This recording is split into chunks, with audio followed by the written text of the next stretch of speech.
मला असं सांगायचं की सर्वसामान्य घरातून आलेले की विशाल शिरकर एक नगरसेवक आहे. बरं.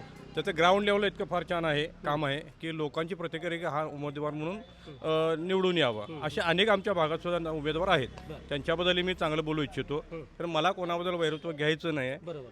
सर्वप्रथम म्हणजे जो अडीअडचणीला नेता जो आहे आत्ताचा सध्याचा उमेदवार आमचा, तो रात्री जरी 2 वाजता फोन जरी केला तरी उपलब्ध असणारा नेता आहे. पण भागातील सर्व समस्या असू दे, कोणते ड्रेनेज लाईन असू दे, पाणी लाईन असू दे, तो वैयक्तिकरित्या करतो काम. दुसरी गोष्ट म्हणजे भागातील आता सध्याची समस्या पार्किंगची आहे. वेळेवर पाणी न येणं वगैरे आहे. ते परस्पर अधिकाऱ्यांना बोलून कामं केली जातात. परत कोरोनाच्या काळात त्यांना बऱ्यापैकी मदत केलेलं आहे.